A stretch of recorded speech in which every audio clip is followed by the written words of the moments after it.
आज आज world no tobacco day के अवसर पर हम सब मिलकर शपथ लेंगे, पहले हिंदी में और उसके बाद अंग्रेज़ी में। मेरे पीछे पीछे सभी मेरे साथी दोहराएंगे। विश्व तंबाकू निषेध दिवस के इस अवसर पर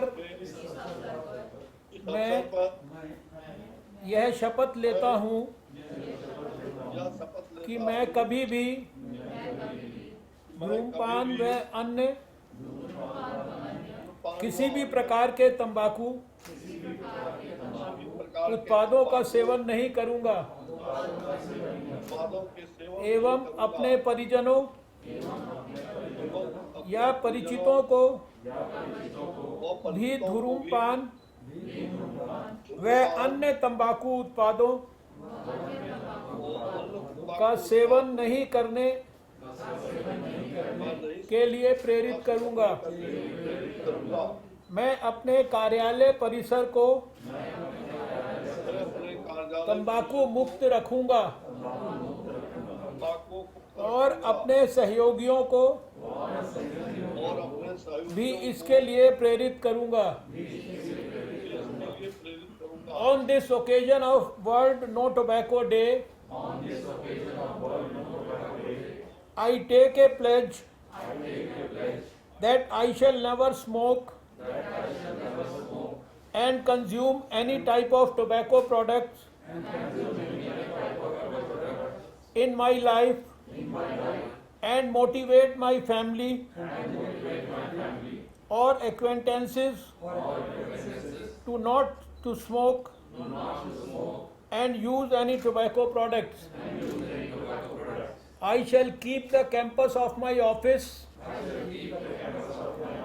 tobacco free and shall also motivate my colleagues for the same. Sir, आज इस अवसर पर सर, जैसा मैंने पहले भी कहा, राज्य सरकारों से तो हमने आग्रह किया ही है। इसके अतिरिक्त सर मिनिस्ट्री की ओर से mygov.in जो प्लेटफॉर्म है उसके ऊपर हमने कुछ कॉम्पिटिशन्स भी आज अनाउंस किए हैं जो अब माईगव वेबसाइट पे लाइव हो गए हैं। इसमें ऐसे राइटिंग, पेंटिंग और वीडियो मेकिंग के कॉम्पिटिशन्स हैं जिनकी एंट्रीज हमने कुछ केसेस में 10 जून तक और वीडियोस के केसेस में 18 जून तक एंट्रीज वगैरह मंगाई हैं। उनको एक जूरी पैनल जज करेगा और उसके जो विनर्स होंगे उनके लिए हमने इनाम भी रखे हैं, अवार्ड्स भी रखे हैं। जून के तृतीय हफ्ते तक हमारे ये कैंपेन स्टेट्स के साथ चलेगा सर। उसमें and we'll culminate it through another formal ceremony which will be organized jointly by the WHO and the ministry, wherein we will also distribute the awards to these winners of these competitions, and we'll seek further guidance from you in terms of the further efforts going forward. I now request for your guidance on this occasion, sir.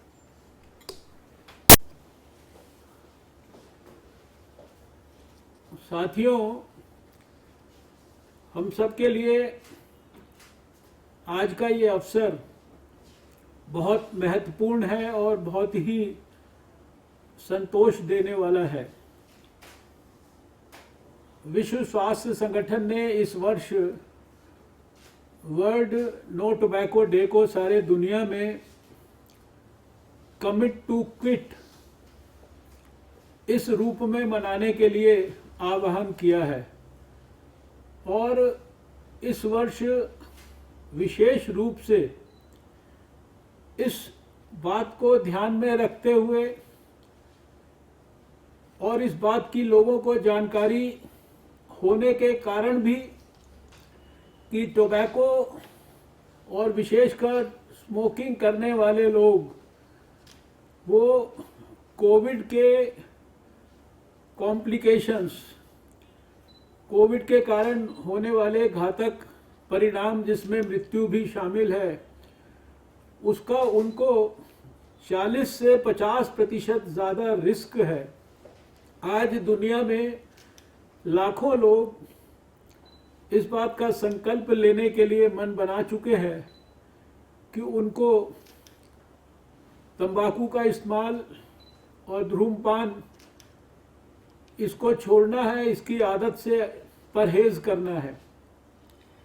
और ये शायद सबको अब समझ में भी आ गया है कि तंबाकू का इस्तेमाल और सिगरेट, धूम्रपान इत्यादि करने से शरीर का लगभग हर अंग उस पर दुष्प्रभाव पड़ता है। खाली लंग्स, हार्ट या कैंसर जैसी भयानक बीमारियां ही नहीं, अपितु शरीर के हर अंग के ऊपर किसी न किसी रूप में दुष्प्रभाव पड़ता है। हम सब जानते हैं कि भारत में हर वर्ष लगभग 1.3 मिलियन यानी कि 13 लाख के करीब मौतें तंबाकू के सेवन के कारण, धूम्रपान के कारण होती हैं। इसको अगर एक दिन की डेथ्स के अंदर परिवर्तित किया जाए तो ये लगभग 3,500 डेथ्स पर डे में परिवर्तित होता है। ये आंकड़ा कोई छोटा नहीं है। और फिर अगर हम इसके साथ साथ जब इस बात के अध्ययन को गौर करते हैं कि तंबाकू के सेवन के कारण, धूम्रपान करने के कारण जो बीमारियां होती हैं और उन बीमारियों के इलाज के कारण जो इकोनॉमिक कॉस्ट होती है वह कितनी होती है, तो वो ध्यान में आता है कि जो स्टडीज़ हैं, और ये कुछ साल पहले की स्टडीज़ के आंकड़े हैं, हो सकता है वो आज के इससे ज़्यादा भी हो सकते हैं, वो 1.77 लाख करोड़ जो है, यानी 1.77 लाख करोड़ की इकोनॉमिक कॉस्ट, यानी वो लगभग जीडीपी का 1% है। ये कोई छोटी कॉस्ट नहीं है। यानी हम इकोनॉमी की दृष्टि से भी कितना नुकसान उठाते हैं और कितना बड़ा नुकसान हमारे स्वास्थ्य के ऊपर दुष्परिणाम के रूप में होता है, और कितने सारे लोगों को हम खोते हैं। ये सब हम सबके लिए बहुत कष्ट की बात है। इसमें एक सिल्वर लाइनिंग ये है कि पिछले वर्षों में जो अध्ययन हुए हैं खासकर भारत में, तो ये देखा गया है कि जो टोबैको यूजर्स हैं उनकी संख्या के अंदर 6% की कमी आई है। 34.6% से लेकर अब वो 28.6% तक वो संख्या आई है, जो last on record study Bharat के पास अवेलेबल है। और ये भारत सरकार के लगातार तंबाकू निषेध के संदर्भ में जो आंदोलन विकसित किया जा रहा है उसके संदर्भ में है। मुझे इस बात की भी खुशी है कि भारत सरकार ने तंबाकू छोड़ने वाले लोगों को सहायता करने के लिए क्विट लाइन सर्विसेज, इनकी सुविधा देशवासियों के लिए उपलब्ध करा रखी है। और जब इसके आंकड़ों को भी मैं अध्ययन करता हूं तो ध्यान में आता है कि जहां इनके ऊपर एक महीने में कुछ समय पहले 20,000 के लगभग कॉल्स आती थी, वहां आज हमारी 2.5 लाख से ज़्यादा कॉल्स क्विट लाइन सर्विसेज के ऊपर आती हैं। मेरे लिए तंबाकू फ्री सोसाइटी के लिए काम करना, ये एक प्रकार से मैं इसको सौभाग्य भी मानता हूँ, भगवान का आशीर्वाद भी मानता हूँ। और जब से अपने जीवन में ईएनटी सर्जन के रूप में काम करना शुरू किया और लगातार कई दशक तक उन मरीजों को देखा जो कि कैंसर और दूसरी घातक बीमारियों के शिकार हुए, इसलिए क्योंकि वो धूम्रपान करते हैं और तंबाकू का इस्तेमाल करते हैं, और फिर बाद में उनकी स्वास्थ्य की दृष्टि से किस प्रकार की कष्टदायक और दयनीय स्थिति होती है। तो इसने व्यक्तिगत तौर पर मुझे तंबाकू के खिलाफ काम करने के लिए प्रेरित किया। दिल्ली में स्वास्थ्य मंत्री के रूप में देश का पहला कानून Delhi prohibition of smoking and non smokers health protection act, इसको बनाने का हमें सौभाग्य मिला। और उसको बनाने के बाद सुप्रीम कोर्ट ने भी कहा कि ऐसा कानून देश की सब सरकारों को बनाना चाहिए, सेंट्रल गवर्नमेंट को बनाना चाहिए। और हम सब जानते हैं कि 2002-2003 के अंदर भारत सरकार ने राष्ट्रीय स्तर पर तंबाकू निषेध के खिलाफ कानून बनाया। अभी पिछले वर्ष नरेंद्र मोदी जी के नेतृत्व में हमारी सरकार ने ई सिगरेट्स को बैन करके और एक ऐतिहासिक फैसला भी किया, ऐतिहासिक कानून भी पार्लियामेंट के अंदर पास किया। ये हमारी एंटी टोबैको मूवमेंट को सुदृढ़ करने के अंदर एक और महत्वपूर्ण पड़ाव था। आज के इस अवसर पर मैं अपने मंत्रालय की ओर से विश्व स्वास्थ्य संगठन का भी विशेष रूप से धन्यवाद करना चाहता हूं।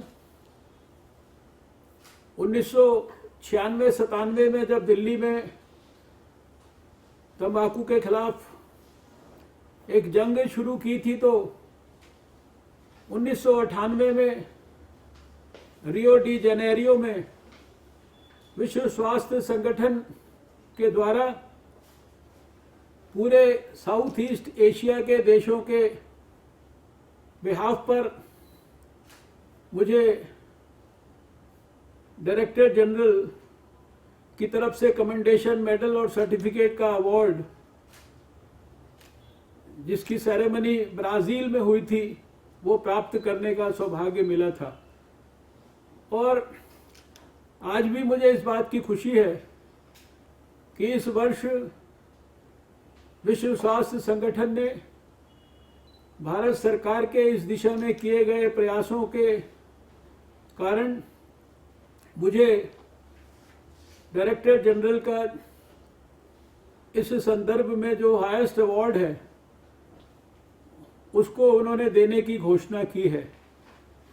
वास्तव में ये अवार्ड्स हमारे देश में इस दिशा में काम करने वाले हमारे सभी स्वास्थ्य मंत्रालय के अधिकारी, स्वास्थ्य मंत्रालय के साथी, एंटी टोबैको मूवमेंट के लिए पैशन से काम करने वाले सभी लोग और समाज के सहयोग और समर्थन और प्रधानमंत्री जी के आशीर्वाद के कारण ये प्राप्त हुआ है।